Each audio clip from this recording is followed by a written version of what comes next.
The American Homebrewers Association estimates there are over 1 million homebrewers in the United States, and it keeps growing every year. Well, I think the whole craft brewing and homebrewing beer scene is kind of building in part because of the rebirth of the food scene. Slow food, locally grown, locally produced flavors and recipes, regional cuisines, and craft beer helps build upon that. Beer and food pairing, where a local beer style or a local specialty will complement each other, and all of that goes into regional pride and interest in tourism interest in the United States as well. Bye guys, thank you. Have a great night.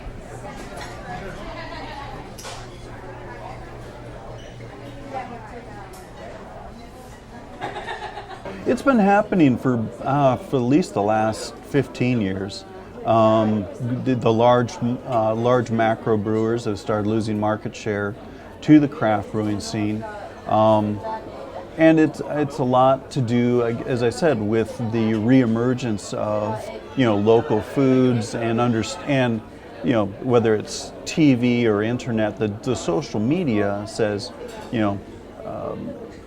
that you've got to try these various flavors, and so the young people of today they're interested in trying what's new and different and expanding their horizons this way. So Budweiser or Miller, they're all just, that's your grandfather's beer, your father's beer. Yeah, where's my beer? Where's something that I can identify with as a young person? And I think that's a lot of the growth or the initial interest in craft beer among young adults. Here we have 4 Osman craft beers. The first one is a coffee porter, porter is a traditional style of beer. It's a dark beer, and this one has coffee added to it. So if you can see the label there, pour some here. And yeah, you definitely get a coffee aroma. Some roast malt, some chocolate, a little bit of cocoa flavors, as well as some fruity esters from the yeast.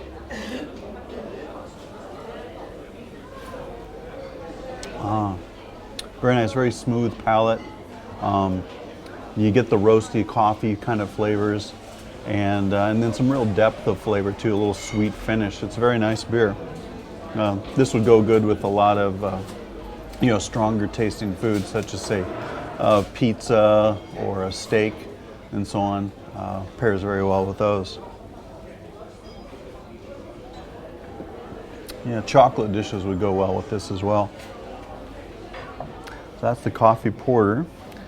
Let's try this is the Onkel Americana.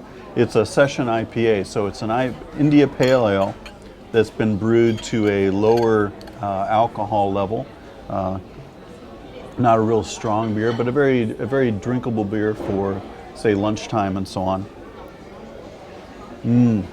Good strong hop aroma, green, citrus, a little bit of pine. Very nice.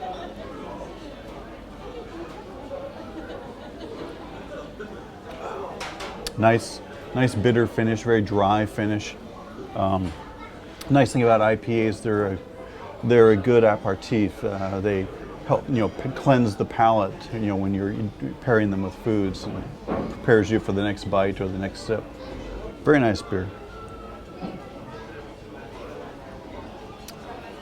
Here we have an amber ale, and amber ale is similar to a pale ale, but brewed with more caramel malts. So it has a little sweeter body, a little heavier body.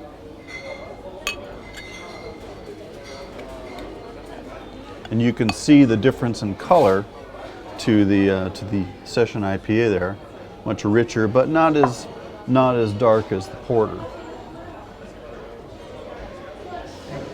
Yep, some sweet malt, kind of like toasted bread crust.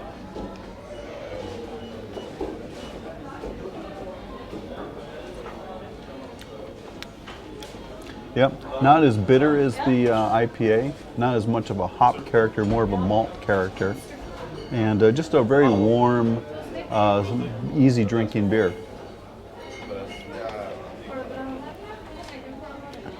Yep, nice bready flavors, very nice. And then this one, this is a Utpa. I'm not sure how to pronounce these, but it's a wit style, which is a type of wheat beer that is brewed with spices as opposed to hops, or very low hopping levels, and it has a kind of a cloudy, hazy, very pale appearance, you know, compared to the IPA, and very bright citrusy notes, some yeasty notes, very like white bread, very nice. Yeah, and a very thirst quenching beer as well.